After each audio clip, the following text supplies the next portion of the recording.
We stopped by to have a quick look at a boat listed for sale on the Sailing Anarchy Classified. It's a pretty famous boat here in Detroit area. Has won just about everything there is to win on Lake St. Clair and Lake Huron. And we stopped by to speak with the nephew of the recently deceased owner, Bert Jones, another famous icon and Detroit legend, to tell us a little bit about our boat. Jonesy, pop up here. This is Todd. Good afternoon. Hey man. So I just mentioned how much this boat's won. What are some of the high points on your sort of career of Bert and Four's victories? I think probably the high point would be 6 Detroit Neutral Guys in a row, both in perf and IRC. Yeah. What else? What about the distance stuff? I know you've done distance stuff. It's won a Mills race overall on the long course, the Mills Trophy, and a couple baby Mackinaws. Always competitive. How's she do on IRC? Boat is 107.9 in IRC. Doesn't have a problem sailing to that number. All right, so you started off with the Stock Express 37, a very, very renowned and famous Schumacher design, but you made a lot of modifications over the years, and obviously owning a rigging and chandlery, you know, you've had the ability to sort of do what you wanted. What exactly have you done to make the boat really optimized to the 8 to 12 knots that we see most of the time here on Lake St. Clair? It was more my uncle. He was an engineer at Ford, and he was racing a level class, and that kind of disbanded, so he just wanted to tweak the boat and see what he could do to make it faster. Started talking to Carl Schumacher and said, you know, if you could redesign the Express 37, what would you do? So he and Carl talked about it, and they started with a rudder, built a high aspect carbon rudder and post. That's the elliptical rudder a lot of people have moved to on the West Coast. Yep. So that really helped to control the boat, you know, in heavier reach. Then next was a keel.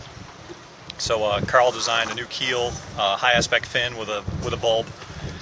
But to go along with that, you have to redo the grid of the boat because it mounts differently. So then they started talking about the cockpit and possibly a scoop. Show us the modifications that the cockpit, because it's a pure racing cockpit back here now. Yeah, so as opposed to the normal T cockpit with the bench seats and all that, it all got cleared out, raised up, a lot more ergonomic now, all rounded edges.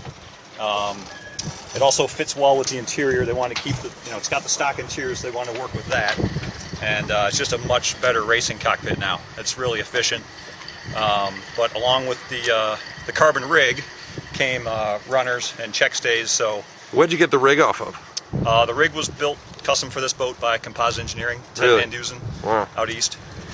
A lot of cup holders too. Always good. Speakers. Speakers. We got tunes. Not too heavy though, I'm sure. Oh no, racing speakers.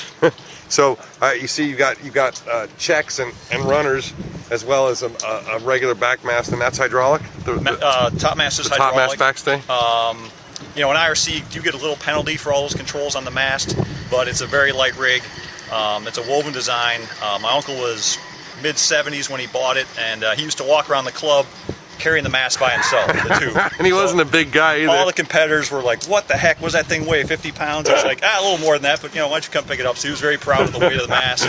But with these controls, we got really good control on the main. And they're all led. You've got the runners led to, or the checks led to the winches here, and then the hydraulics are forward. Yep. So basically, the jib trimmer handles the hydraulics. Jib trimmer and the hydraulics. Pit seems pretty simple. What about the mast itself? What else is sort of different? How much bigger is it than a regular? The mast is now about 4.5 feet taller than the stock Express 37 mast. It still carries the stock Express 4 triangle.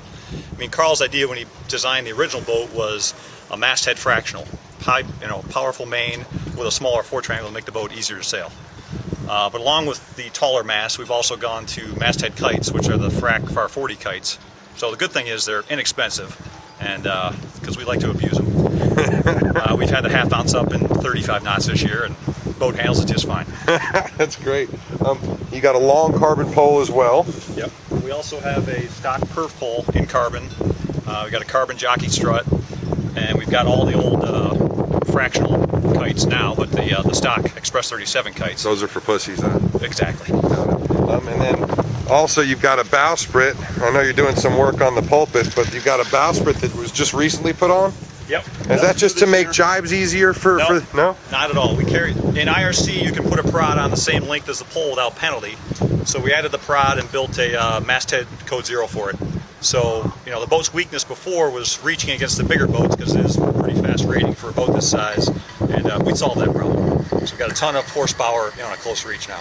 Let's jump down below and show us. I think one of the things I was surprised about was you can go cruise this boat as well, and she's sort of set up in the cruising layout right now, which means cushions and stuff.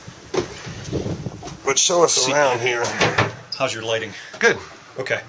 So, exactly. Stock Express 37 interior. There's the table still there. Table, IRC credit. All the lightweight construction. Custom ladder. That's lighter than stock. My uncle built that. We also have the original stock heavier ladder. 2-burner with stove. Lots of cushions. Optional pipe Does bursts. the fridge work? Ice only. Ice only. No refrigeration. Too heavy. Yeah. You got a nice V-berth. Fully cushioned, enclosed head. And the cool thing is the boat still weighs under 10,000 pounds.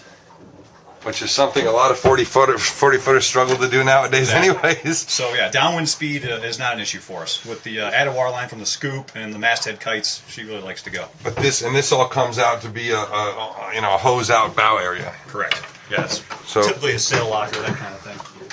And what year was the boat built, Jonesy? This is winter of '86. I think its title is in '87. Fowley locker there, I guess. Yeah.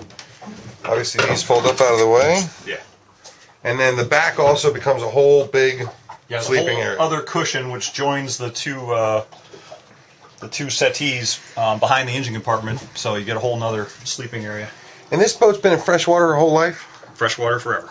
That's good So, stuff. which is nice. Yeah, it still shows, really nice for a boat of this age. And the motor is what? Yanmar 3GM.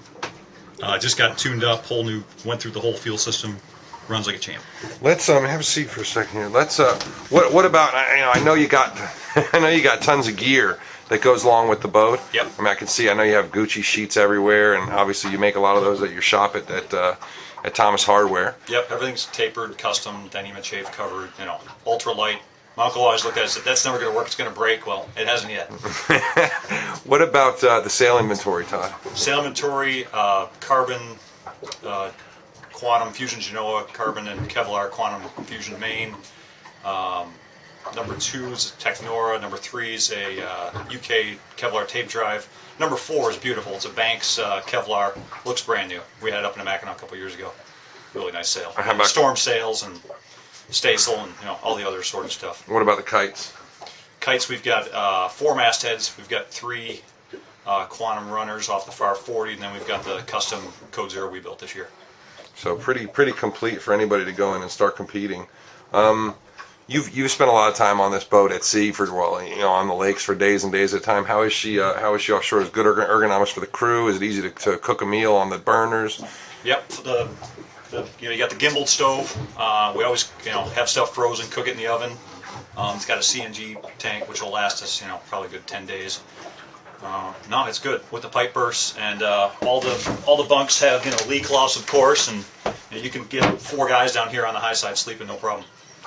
I remember last year I was working on a Melgus, and I was watching, or maybe it was 2 years ago, your uncle sit there and grind away, and he must have been there for 3 days, grinding away at the bulb. What's the bottom like? I mean, does it have that level of perfection all along the bottom, or what? The bottom's in very good shape. We did do a lead wrap on the bulb for IRC. We keep adding mast height and sail area, so of course you got to deal with that with writing moments. So we did a lead wrap on the bulb and refaired that. This past winter, I redid the keel joint because it's got a top plate now. You typically get that hairline crack. Like we ground that all out and glassed it in, so the bottom looks great. All right. So there you go. That's the Burden. Anything else you want to add? I know there were a lot of memories. I got to sail on the boat a couple times with your uncle and heard his sailor-like language, which was sort of legendary here. But any other great stories that you could think about growing up with this thing around? My uncle was sailing for 50 years and very competitive attitude.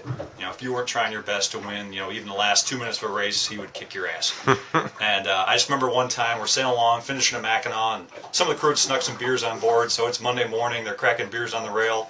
My uncle looks at them all and says, "You guys can go ahead and drown in that beer as long as we win this race." So Jonesy, you're off.